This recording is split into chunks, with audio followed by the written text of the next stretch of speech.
Everyone, तो हम लोगों का आज का जो टॉपिक ऑफ डिस्कशन होने वाला है वो होने वाला है फूड चेन। हम अपने पिछले लेक्चर्स के अंदर बायोटिक और अबायोटिक कंपोनेंट्स ऑफ एनवायरनमेंट के बारे में बात कर चुके हैं। आज इसके बारे में बात करेंगे, फूड चेन के बारे में बात करेंगे। क्या होती है food chain? It is a linear network of living organism in a community through which energy is transferred in the form of food. मतलब फूड के फॉर्म में जब किसी भी कम्युनिटी के अंदर एक जगह से दूसरी जगह एनर्जी ट्रांसफर हो रही होती है तो उसे हम क्या कहते हैं? फूड चेन कहते हैं। क्या कहते हैं?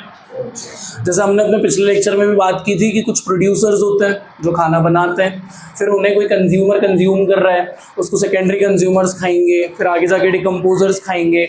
तो इससे क्या हो रहा है? एनर्जी का ट्रांसफर हो रहा है। क्या हो रहा है इससे? एनर्जी का ट्रांसफर। और इसके लिए एक सीक्वेंस फिक्स है। क्या सीक्वेंस है? प्रोड्यूसर, सबसे पहले एनर्जी कहाँ से आएगी?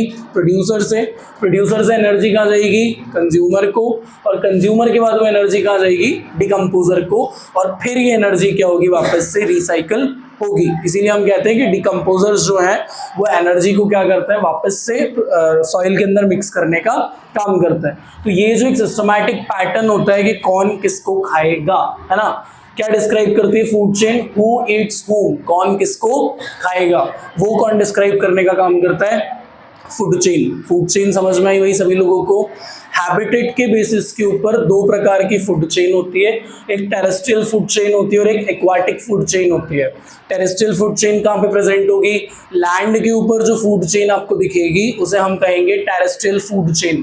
और समुद्र के अंदर, ओशन के अंदर या किसी भी वाटर बॉडी के अंदर जो फूड चेन प्रेजेंट होगी वो क्या कहलाएगी? आपकी एक्वाटिक फूड चेन कहलाएगी। इतना क्लियर है? यहाँ मैंने एक बहुत सिंपल एग्जाम्पल दिया है। घास है, घास को किसने खाया? बकरी ने खाया। किसने खाया? बकरी ने। गोट को कौन खाएगा? लायन खाएगा, या लायन हो सकता है, टाइगर हो सकता है, चीता हो सकता है, व्हाटएवर इट इज। उसके बाद जब लायन की डेथ हो जाएगी तो उसको कौन खाएगा? Decomposers, the bacterias. इसी में यहाँ पर बीच में आपके स्कैवेंजर्स भी आ सकते हैं। मान लो लायन की डेथ हुई, उसकी बॉडी पड़ी हुई है, वहां से कोई वल्चर निकल रहा है, कोई हॉक निकल रहा है, तो वो लोग क्या करेंगे? लायन को कंज्यूम कर लेंगे। उसके बाद में फिर उसका बचा कुची बॉडी को डिकम्पोजर्स क्या करेंगे? सॉइल के अंदर डिकम्पोज कर देंगे। एक एग्जाम्पल मैंने यहाँ टेरेस्ट्रियल फूड चेन का दिया है और एक एग्जाम्पल यहाँ हमने एक्वाटिक फूड चेन का देखा है। ग्रास को खाया इंसेक्ट ने, इंसेक्ट को खाया स्नेक ने, और स्नेक को किसने खा लिया? हॉक ने। वही टेरेस्ट्रियल एक्वाटिक में देख लो, फाइटोप्लैंक्टन एक प्लांट होता है, ठीक है, उसको किसने खाया? ज़ूप्लैंक्टन ने खाया। ये क्या होता है? ये भी एक प्लांट होता है, बट ये कैसा वाला प्लांट होता है? हर्बीवोरस प्लांट होता है। मतलब जो क्या करेगा? दूसरे प्लांट को खाएगा। इसको कौन खाता है? फिश खाती है। और फिशेस को कौन खाती है? शार्क खाती है। इस तरह से एक्वाटिक फूड चेन भी आपकी चलती है। तो फूड चेन का कॉन्सेप्ट सभी लोगों को समझ में आया? फूड चेन में किसी को कोई प्रॉब्लम तो नहीं है? चलो कॉपी कर लो इसको जल्दी से। चलो, फूड चेन डिस्कस करने के बाद में हम लोग आगे डिस्कस करते हैं सिग्निफिकेंस ऑफ फूड चेन के बारे में कि आखिर फूड चेन क्यों इतनी ज्यादा इंपॉर्टेंट है। जस्ट हमें क्यों ऐसा समझना जरूरी है कि कौन किसको खा रहा है, क्या ही फर्क पड़ता है, क्या इफेक्ट ये जो है क्रिएट करता है। देखो सबसे पहले तो क्या होता है? Food chain involves the transfer of energy, material and nutrients. इससे तीन चीजें ट्रांसफर होती है। क्या क्या ट्रांसफर हो रहा है भाई? एक तो एनर्जी का ट्रांसफर हो रहा है। कैसे ट्रांसफर हो रहा है? कहीं ना कहीं आप जो फ्रूट कंज्यूम कर रहे हो उसके अंदर कार्बोहाइड्रेट होंगे, विटामिन होंगे, फैट्स होंगे, कुछ ना कुछ होता है। तो वो उसकी फ्रूट की या फूड की एनर्जी क्या हो रही है? फ्रूट या फूड से आपकी बॉडी में ट्रांसफर हो रही है। तो सबसे पहले क्या ट्रांसफर होता है? एनर्जी। और दूसरा मटेरियल का मटेरियल ही ट्रांसफर हो रहा है। रोटी थाली में रखी हुई थी, तुमने निपटा दी, तो पूरा मटेरियल ट्रांसफर हुआ कि नहीं हुआ? दूसरा क्या ट्रांसफर हो रहा है? मटेरियल। और उसकी वजह से क्या ट्रांसफर होते हैं? न्यूट्रिएंट्स। उसमें जो भी न्यूट्रिएंट्स होते हैं वो सारे न्यूट्रिएंट्स क्या होते हैं? ट्रांसफर होते हैं। तो फूड चेन में क्या क्या ट्रांसफर होता है? एनर्जी, मटेरियल और न्यूट्रिएंट। कितनी एनर्जी ट्रांसफर हुई, कौन सा मटेरियल ट्रांसफर हुआ, कितने न्यूट्रिएंट्स ट्रांसफर हुए, वो समझने के लिए हमें फूड चेन की जरूरत पड़ती है। पहला इंपॉर्टेंस फूड चेन का सभी लोगों को क्लियर है। उसके बाद क्या जरूरत पड़ती है? The organism of food chain. जो भी ऑर्गेनिज्म फूड चेन के अंदर होते हैं वो गाड़ियों की तरह काम करते हैं, व्हीकल्स की तरह काम करते हैं। किस चीज़ की व्हीकल होते हैं? अच्छा, लोडिंग गाड़ी क्या काम आती है? सामान लोड करके ले जाने की। तुमने खेत पे सोयाबीन बनाए, अभी हार्वेस्टर में तुम्हारी ट्राली के अंदर सोयाबीन डाल दिए, अब उस ट्राली क्या करेगी? एक जगह से दूसरी जगह सोयाबीन को ले जाने में हेल्प करेगी। बस जितने भी ऑर्गेनिज्म होते हैं फूड चेन के अंदर वो सभी एनर्जी ट्रांसफर के व्हीकल्स की तरह काम करते हैं। किसके व्हीकल्स की तरह काम करते हैं? एनर्जी ट्रांसफर के, क्योंकि वो सभी लोग अपने से आगे वाले से एनर्जी लेते हैं और अपने बाद वाले को एनर्जी देते हैं। जैसे कोई भी प्लांट हो गया, उसने फोटोसिंथेसिस की प्रोसेस करके क्या किया? फूड प्रिपेयर किया। अब उसे गोट ने खा लिया, तो गोट ने एनर्जी किससे ली? प्लांट से। अब वो गोट को लायन या टाइगर कोई भी खाएगा, तो जो वो प्लांट से एनर्जी लेके आई है वो एनर्जी किसके पास चली जाएगी? लायन के पास चली जाएगी। अब लायन को किसी वल्चर ने खाया तो वो एनर्जी फिर ट्रांसफर होगी। इस तरह से एनर्जी क्या होती रहती है? ट्रांसफर। तो जितने भी ऑर्गेनिज्म होते हैं आपके फूड चेन के अंदर, वो सभी एनर्जी ट्रांसफर के व्हीकल्स की तरह काम करते हैं, एक लेवल से दूसरे लेवल तक। इतना क्लियर है भाई सभी लोगों को? अगला इंपॉर्टेंस क्या है? The knowledge of food chain helps in understanding the feeding relationship. कौन किसे खाएगा? तो वो क्या होता है? एक फीडिंग रिलेशनशिप होता है। देखो, शेर भूखा मर जाएगा पर घास नहीं खाएगा। क्यों नहीं खाएगा? क्योंकि फूड चेन के रूल्स के हिसाब से शेर सिर्फ नॉनवेज खा सकता है, तो वो घास नहीं खाएगा। तो फूड चेन के नॉलेज से हमें ये समझ में आता है कि कौन सा ऑर्गेनिज्म क्या खाएगा। अब सर इससे क्या फायदा होगा? ऑर्गेनिज्म जो खाएगा वो जहाँ अवेलेबल होगा उसी जगह रहेगा ना। जितने डेंस फॉरेस्ट होते हैं वहाँ शेर कभी नहीं मिलेगा। शेर का मिलेगा ग्रासलैंड में, खुले मैदानों में। क्यों? उसे शिकार करने के लिए जगह चाहिए। अब अमेज़न रेन फॉरेस्ट है, बहुत घने घने पेड़ है, वहाँ शेर क्या करेगा? रह के 4 दिन में मर जाएगा भूख के मारी। तो ऐसी जगहों पे आपको रेप्टाइल्स मिलेंगे, सांप, जैसे बड़े बड़े सांप, दुनिया के जितने भी बड़े बड़े सांप आज के हैं सब अमेज़न रेन फॉरेस्ट में। क्यों? क्योंकि रेप्टाइल्स को बहुत छोटी सी जगह चाहिए, रेंग के निकल जाते हैं। इससे हमें ये समझ में आता है, अगर आपको फूड चेन के बारे में पता है, कौन किसे खाता है ये पता है, तो कौन सा ऑर्गेनिज्म कहाँ प्रेजेंट होगा इस चीज़ के बारे में हम पता कर सकते हैं। इनके अलावा भी फूड चेन का एक इम्पॉर्टेंस और होता है। देखो, अगर किसी ने किसी इन्फेक्टेड मटेरियल को खा लिया है ना, अब जानवरों को तो नहीं पता, हम इंसानों को ही नहीं पता होता है क्या खाना चाहिए क्या नहीं खाना चाहिए। अगर कोई भी इन्फेक्टेड मटेरियल खा लिया है तो वो भी एनर्जी के साथ क्या होगा? ट्रांसफर होगा। उसे हम कहते हैं बायोलॉजिकल मैग्निफिकेशन। एनर्जी ट्रांसफर क्या कहलाता है? Biological magnification. उसमें किसी भी इन्फेक्टेड मटेरियल की वजह से जो प्रॉब्लम आगे जाकर एक ऑर्गेनिज्म से दूसरे ऑर्गेनिज्म के अंदर ट्रांसफर होती है, उसका पता भी फूड चेन की वजह से लगाया जा सकता है। तो ये इंपॉर्टेंस, ये सिग्निफिकेंस होता है फूड चेन के। समझ में आए भाई सभी लोगों को? चलो कॉपी कर लो इसको जल्दी से। आफ्टर फूड चेन हमारा जो अगला टॉपिक है वो आएगा आपका फूड वेब। देखो, फूड चेन क्या होता है? एक सिस्टमैटिक लीनियर अरेंजमेंट होता है ट्रांसफर ऑफ एनर्जी का, जिसकी वजह से एनर्जी क्या हो रही होती है? ट्रांसफर हो रही होती है। कि एक प्रोड्यूसर को पहले प्राइमरी कंज्यूमर ने खाया, फिर सेकेंडरी कंज्यूमर ने खाया, टर्शरी कंज्यूमर ने खाया, फिर उसको डिकम्पोजर ने खाया। फूड चेन यहाँ क्या हो जाती है? ओवर हो जाती है। बट क्या घास को बकरी ने खाया? तो क्या घास को सिर्फ बकरी खाती है क्या? रैबिट भी खा सकता है, काऊ भी खा सकती है, बफेलो भी खा सकती है, बहुत सारी हमारी क्लास की नारियां भी खा लेती हैं। घास तो खाती हैं ये लोग, तभी तो इनका दिमाग घुटने में होता है, राइट? चरी खाते हैं लोग, लचको, बगदो, है ना, बहुत सारी चीजें। तो उस ग्रास को बहुत सारे लोग क्या कर सकते हैं? खा सकते हैं। अब मान लो बकरी ने भी वो घास खाई, तो बकरी को जरूरी शेर ही खाएगा? हो सकता है टाइगर खा ले, चीता खा ले। तो जब मल्टीपल फूड चेन्स एक दूसरे के साथ इंटरकनेक्टेड हो जाती हैं तो एक वेब का फॉर्मेशन करती है। वेब क्या होता है? जाला, मकड़ी का जाला, स्पाइडर वेब की तरह, जिसमें अलग अलग ऑर्गेनिज्म क्या होते हैं? एक दूसरे को कंज्यूम कर सकता है। जब बहुत सारी फूड चेन्स को हम एक दूसरे के साथ इंटरकनेक्टेड कर देते हैं तब हम उसे क्या कहते हैं? फूड वेब कहते हैं। It is defined as the interconnection of different food chains which correlate at various trophic levels operating in an ecosystem। ये बहुत सारी different food chains का interconnection होता है जो कि किसी भी ecosystem के अलग अलग trophic levels के साथ क्या करती है? maintain होती है। क्लियर है भाई सभी लोगों को? When different food chains are interconnected with each other तब वो किसका फॉर्मेशन करते हैं? फूड वेब का फॉर्मेशन करते हैं। जो मेजर डिफरेंस होता है फूड चेन और फूड वेब में, कि फूड चेन में हमेशा आपको एक स्ट्रेट लाइन रिलेशनशिप मिलेगा। कैसा मिलेगा? Straight line.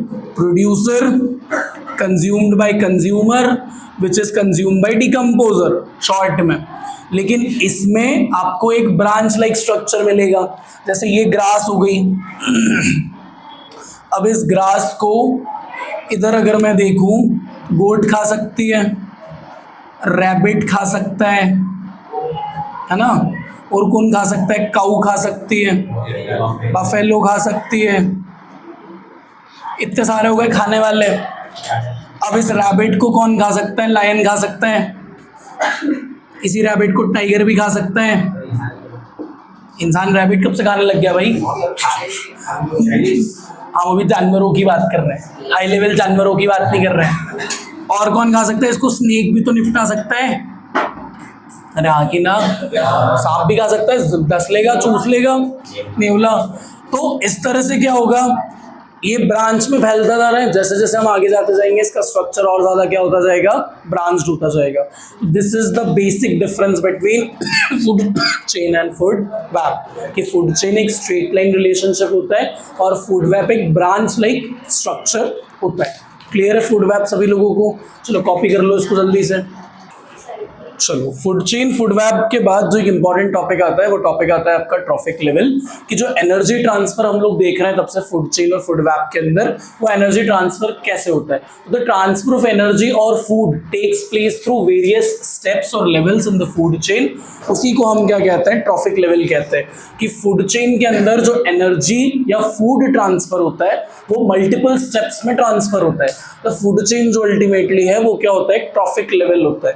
वो जो अलग अलग डिफरेंट स्टेप्स होती हैं, प्रोड्यूसर से primary consumer, secondary consumer, tertiary consumer, ये क्या हो गई, सारी स्टेप्स हो गई। और इन्हीं स्टेप्स को हम क्या कहते हैं, ट्रॉफिक लेवल कहते हैं। क्या कहते हैं? तो द ट्रांसफर ऑफ एनर्जी और फूड, एनर्जी या फिर खाने का transfer takes place through various steps, बहुत सारी अलग अलग स्टेप्स होके गुजरता है। काय में होते हैं ये लेवल्स या स्टेप्स, फूड चेन में, और ये क्या कहलाते हैं, आपके ट्रॉफिक लेवल कहलाते हैं। मेजरली अलग अलग जो ट्रॉफिक लेवल ऑर्गेनिज्म फॉर्म करते हैं उसमें सबसे पहले आते हैं हमारे प्रोड्यूसर्स, जो कि हमारे फर्स्ट ट्रॉफिक लेवल पे होते हैं। कहाँ होते हैं? फर्स्ट ट्रॉफिक लेवल पे होते हैं प्रोड्यूसर्स, क्योंकि इन्हीं का काम होता है सोलर एनर्जी को फिक्स करना। जितनी भी एनर्जी सन से आ रही है वो सभी एनर्जी को ये क्या करता है, उसका फिक्सेशन करते हैं, प्रोसेस करते हैं फोटोसिंथेसिस की, और फूड का फॉर्मेशन करते हैं, ताकि वो हर्बीवोरस के लिए या आगे जाके कंज्यूमर्स के लिए क्या हो सके, अवेलेबल हो सके। तो ये सोलर एनर्जी से फूड बनाते हैं, मतलब फोटोसिंथेसिस में सनलाइट जरूरी है ना, तो प्रोड्यूसर्स क्या करते हैं, सनलाइट को फिक्स करते हैं, सोलर एनर्जी को फिक्स करते हैं और उसे किसके लिए अवेलेबल करवाते हैं, कंज्यूमर्स के लिए अवेलेबल कराते हैं। ना क्लियर है? प्रोड्यूसर्स के बाद सेकेंड ट्रॉफिक लेवल पे आते हैं हर्बीवोरस, जिन्हें हम प्राइमरी कंज्यूमर्स भी कहते हैं। ये ऐसे ऑर्गेनिज्म होते हैं जो कि डायरेक्टली प्रोड्यूसर्स के ऊपर डिपेंड करते हैं। हम अपने पिछले लेक्चर में बात कर चुके हैं हर्बीवोरस कार्निवोरस के बारे में। नॉर्मल भाषा में इन्हें ग्रास ईटिंग एनिमल्स भी कहा जाता है, वेजिटेरियन एनिमल्स भी कुछ लोग इन्हें कहते हैं। ये क्या होते हैं, प्राइमरी कंज्यूमर्स होते हैं, और ये सेकेंड ट्रॉफिक लेवल में होते हैं। ये वाले ट्राइंगल का रेफरेंस आप लोग साथ में लेते चलें। Producer, primary consumer, secondary consumer, tertiary consumer. T1 मतलब first trophic level, second trophic level, third trophic level और फोर्थ ट्रॉफिक लेवल। वो ट्राइंगल साथ में देखते हुए चलें। हर्बीवोरस के बाद आते हैं स्मॉल कार्निवोरस, ऐसे एनिमल्स जो कि कार्निवोरस तो होते हैं पर बहुत ज़्यादा बड़े नहीं होते हैं, छोटे छोटे जानवरों की बात हो रही है। जैसे जैकल हो गया, वो सुना, लकड़बग्गा, छोटा होता है, शेर के सामने जाके तो नहीं लड़ सकता, बट होता तो कार्निवोरस है ना। तो ऐसे स्मॉल कार्निवोरस जो होते हैं वो थर्ड ट्रॉफिक लेवल में आते हैं, और लास्ट में आते हैं लार्ज वाले कार्निवोरस, लायन, टाइगर। अच्छा, फॉक्स भी स्मॉल कार्निवोरस में आएगा, इस चीज़ का ध्यान रखें, है ना। अगर हम लोग सिर्फ जंगली बिल्लियों के बारे में बात करें जो वाइल्ड कैट्स होती हैं, तो they will also come under small carnivorous. फिर इनके ऊपर जो होते हैं वो कौन होते हैं, आपके लार्ज कार्निवोरस होते हैं, जो कि टर्शरी कंज्यूमर्स होते हैं। जो लार्ज कार्निवोरस होते हैं वो स्मॉल कार्निवोरस एनिमल्स को भी खा सकते हैं, हर्बीवोरस एनिमल्स को भी क्या कर सकते हैं, खा सकते हैं। उनको इससे कोई भी फर्क नहीं पड़ता। तक क्लियर है भाई सभी लोगों को? किसी को ट्रॉफिक लेवल्स में कोई समस्या है क्या? ये मल्टीपल होता है, जैसे जैसे आगे ऑर्गेनिज्म बढ़ते जाता है। अब लार्ज कार्निवोरस, स्कैवेंजर्स, डिकम्पोजर्स, बाकी एनर्जी ट्रांसफर मेजरली यही होता है। डिकम्पोजर से एनर्जी का ट्रांसफर नहीं होता है, एनर्जी वापस क्या हो जाती है, एनवायरनमेंट के अंदर मिक्स हो जाती है, तो वो एनर्जी वापस एनवायरनमेंट को मिल गई। तो ट्रांसफर इतने लेवल्स में होता है। तो क्लियर है सभी लोगों को? चलो कॉपी कर लो इसको जल्दी से। आफ्टर ट्रॉफिक लेवल्स जब हम हमारे चैप्टर के अंदर आगे बढ़ते हैं तो जो नेक्स्ट टॉपिक हमें देखने के लिए मिलता है वो टॉपिक होता है आपका एनर्जी फ्लो। देखो वर्ड से क्लियर हो रहा है, एनर्जी फ्लो में क्या होगा, हमें ये चीज़ पता चलेगी कि सीक्वेंशियली एनर्जी कहाँ से कहाँ पर क्या हो रही है, ट्रांसफर हो रही है। सिर्फ ट्रॉफिक लेवल में भी तो हम यही पढ़ते हैं कि कहाँ से एनर्जी कहाँ ट्रांसफर होती है। तो क्या डिफरेंस होता है एनर्जी फ्लो में और ट्रॉफिक लेवल में? मेजर डिफरेंस ये होता है कि ट्रॉफिक लेवल में आपको ये चीज़ पता नहीं चलती कि कितना एनर्जी ट्रांसफर हो रहा है। मतलब ऑटोट्रॉप्स का क्या कंप्लीट एनर्जी हेटेरोट्रॉप्स में जाएगा या कुछ एनर्जी का लॉस होगा? अगर लॉस हो रहा है तो वो लॉस ऑफ एनर्जी क्यों हो रहा है, कैसे हो रहा है, और वो जो लॉस वाली एनर्जी वो कहाँ जा रही है, ये सब हमें कहाँ से पता चलता है? एनर्जी फ्लो से पता चलता है। एनर्जी एक्यूमुलेट होती है, जनरेट होती है, कहाँ पे जनरेट होती है? प्रोड्यूसर्स में। ये बात हम लोग जानते हैं कि एनर्जी जनरेशन कहाँ होता है? प्रोड्यूसर्स में। हमने अभी भी देखा हमारे ट्रॉफिक लेवल वाले टॉपिक में कि ये क्या करते हैं, सनलाइट को प्रोसेस करते हैं, फोटोसिंथेसिस की प्रोसेस से क्या करते हैं, एनर्जी का फॉर्मेशन करते हैं। उसके बाद ये एनर्जी अलग अलग कंज्यूमर्स को ट्रांसफर होती है अलग अलग ट्रॉफिक लेवल के अकॉर्डिंग। इसी फिनोमेना को एनर्जी फ्लो कहते हैं। क्या कहते हैं? एनर्जी फ्लो कहते हैं। ये एक छोटा सा डायग्राम है। सनलाइट, वहाँ से एनर्जी जा रही है प्रोड्यूसर्स को, प्रोड्यूसर्स से जा रही है हर्बीवोरस को, हर्बीवोरस से जा रही है कार्निवोरस को, और कार्निवोरस से किनको जा रही है? टॉप कार्निवोरस को। ये वही है आपके स्मॉल कार्निवोरस और लार्ज कार्निवोरस। ये होता है एनर्जी फ्लो होने का तरीका हमारे इकोसिस्टम में। अब अगर हम लोग बात करें कि एनर्जी किस तरह से फ्लो होती है, देखो ग्रीन प्लांट्स क्या करते हैं, सनलाइट से जितनी भी एनर्जी आ रही होती है उसका नियरली सिर्फ 1% एनर्जी को ट्रैप कर पाते हैं। ठीक है, 100% जो सनलाइट से एनर्जी आ रही है उसका सिर्फ 1% एनर्जी क्या कर पाते हैं, सनलाइट से ट्रैप कर पाते हैं। और उसके बाद उस एनर्जी को काय में कन्वर्ट करते हैं? फूड में। फूड में कन्वर्ट करने का मतलब है मैकेनिकल एनर्जी में बदल देते हैं। काय में बदल देते हैं? मैकेनिकल एनर्जी में। सनलाइट से जो एनर्जी आ रही है वो लाइट एनर्जी है, उसे काय में कन्वर्ट कर लेते हैं? मैकेनिकल एनर्जी में कन्वर्ट कर लेते हैं। तो ये हमारे एनर्जी फ्लो का पहला स्टेप है, क्योंकि यहाँ पर भी एनर्जी क्या हो रही है, ट्रांसफर हो रही है। कहाँ से? एक अबायोटिक कंपोनेंट से एक बायोटिक कंपोनेंट के अंदर एनर्जी ट्रांसफर हो रही है। तो कितने परसेंट एनर्जी ट्रांसफर हो रही है? 1%। कितने परसेंट? एनर्जी का फ्लो यहाँ से स्टार्ट हो गया। सन जो है वो एक अबायोटिक कंपोनेंट है, उससे एनर्जी आ रही है, उसका 1% जो है वो किसको मिल रहा है? ग्रीन प्लांट्स को मिल रहा है। और उसी एनर्जी का इस्तेमाल करके वो किसका फॉर्मेशन कर रहा है? फूड का फॉर्मेशन कर रहे हैं। इतना समझ में आया? अब प्लांट की अपनी खुद की रिक्वायरमेंट्स हैं, है ना। प्लांट खाना दूसरों के लिए बनाता है क्या? नहीं, वो खाना अपने लिए बनाता है, उसकी खुद की रिक्वायरमेंट है। उसका ग्रोथ होगा, डेवलपमेंट होगा, स्टेम बढ़ेगा, लीव्स बढ़ेंगी, रूट्स उसकी और ज़्यादा पेनिट्रेट करेगी, उसे और ज़्यादा न्यूट्रिएंट्स वगैरह एब्जॉर्ब करने के लिए अपने आप को स्ट्रॉन्ग करना पड़ेगा। बहुत ज़्यादा अगर इन्वायरमेंटल क्राइसिस हो रहे हैं तो भी उसको क्या करना पड़ेगा? अपने आप को स्ट्रॉन्ग करना पड़ेगा। तो जो खाना प्लांट ने बनाया है उससे वो एनर्जी को पहले अपने ऊपर इस्तेमाल करना क्या करेगा? शुरू करेगा। इसी में अप्रॉक्सीमेटली 90% एनर्जी जो है वो लॉस हो जाती है प्लांट की। जब कोई भी हर्बीवोरस एनिमल किसी भी प्लांट को कंज्यूम करता है तो वो नियरली 10% एनर्जी को ही क्या कर पाता है? यूज कर पाता है। कितने परसेंट एनर्जी को यूज कर पाता है? 10% एनर्जी को। देखो सेकंड में क्या हो रहा है, जब भी ग्रीन प्लांट को कोई भी हर्बीवोरस एनिमल खाता है तो मेजर एनर्जी तो इन्वायरमेंट में ही लॉस हो जाती है, हीट के फॉर्म में, है ना। प्लांट धूप में भी रहता है, प्लांट की अपनी बायोलॉजिकल एक्टिविटीज़ भी हैं, तो मेजर पार्ट ऑफ एनर्जी काय में लॉस हो जाता है? हीट में लॉस हो जाता है। उसके बाद जब हर्बीवोरस एनिमल ने किसी भी प्लांट को खा लिया तो उसकी बॉडी के अंदर वो प्लांट डाइजेस्ट होगा। तो डाइजेशन के लिए आपकी कैटाबॉलिक मेटाबॉलिक प्रोसेसेस बॉडी में होंगी, उसमें एनर्जी की ज़रूरत पड़ती है। अगर कोई भी हर्बीवोरस एनिमल चल रहा है तो एनर्जी यूज़ हो रही है, सो रहा है तो एनर्जी यूज़ हो रही है, उसकी बॉडी में ग्रोथ एंड डेवलपमेंट हो रहा है। ऐसा तो नहीं उसने आज प्लांट को खाया उसको आज ही शेर खा जाएगा, है ना। बहुत सारे लोगों को तो खाते ही नहीं, मर जाते हैं, फिर सीधे वल्चर खाता है, वो जिंदगी भरी घास खा रहे हैं, होता है ना ऐसा। तो वो क्या कर रहे होते हैं? उनका काम कर रहे होते हैं, ग्रोथ एंड डेवलपमेंट कर रहे होते हैं, रिप्रोडक्शन कर रहे होते हैं। इसके सब के अंदर भी एनर्जी हर्बीवोरस एनिमल क्या करते हैं? लॉस करते हैं। यही चीज़ आगे जाके कार्निवोरस के साथ भी होती है। उन्होंने खाया, पहले चबाने में एनर्जी लगी, गटकने में एनर्जी लगी, डाइजेस्ट करने में एनर्जी लगी, फिर बॉडी में जो एनर्जी प्रोड्यूस हुई वो डिफरेंट डिफरेंट बॉडी ऑर्गन्स को गई। तो हम क्या कहते हैं, ऑन एन एवरेज सिर्फ 10% एनर्जी जो है वो किसी दूसरे ऑर्गेनिज्म पे क्या होती है, ट्रांसफर होती है, और इसी को कहते हैं 10% लॉ ऑफ एनर्जी ट्रांसफर। यहाँ लिख लेना भैया, क्या कहते हैं इसको, 10% लॉ ऑफ, और ये फिक्स है, 10% एनर्जी ही एक ऑर्गेनिज्म से दूसरे ऑर्गेनिज्म में क्या होती है, ट्रांसफर। सनलाइट वाले केस में कंफ्यूज नहीं होना है, अबायोटिक कंपोनेंट से सिर्फ 1% एनर्जी कंज्यूम की जाती है, उसके बाद सिर्फ 10% एनर्जी ही एक ऑर्गेनिज्म से दूसरे ऑर्गेनिज्म में क्या होती है, ट्रांसफर। बाकी 90% एनर्जी वो ऑर्गेनिज्म खुद यूज कर लेता है। तक क्लियर हुआ भाई सभी लोगों को?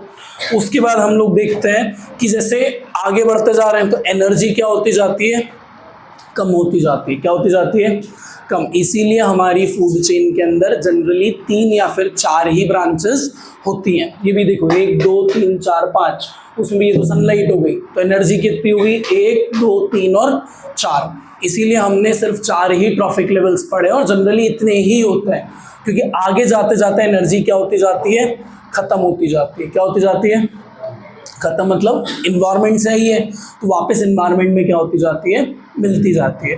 इस पैटर्न में एनर्जी का फ्लो जो है वो होता है। इसमें किसी को कोई डाउट है? अब ये इतना पूरे से हम लोग क्या कंक्लूजन डिराइव करते हैं, सबसे पहला कंक्लूजन तो ये होता है कि एनर्जी अनडायरेक्शनल है।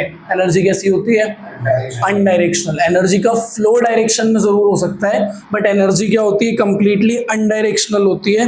एनर्जी ऑटोट्रॉप्स जो है वो कैप्चर करते हैं। कौन कैप्चर कर रहा है, ऑटोट्रॉप्स एनर्जी को कैप्चर कर रहे होते हैं लेकिन ऑटोट्रॉप्स उस एनर्जी को वापस एनवायरनमेंट को नहीं दे रहे। ठीक है, प्लांट्स ने एनर्जी कैप्चर किया, पर क्या प्लांट वो एनर्जी वापस एनवायरनमेंट को दे रहा है, नहीं। प्लांट वो एनर्जी किसको दे रहा है, हर्बीवोरस को।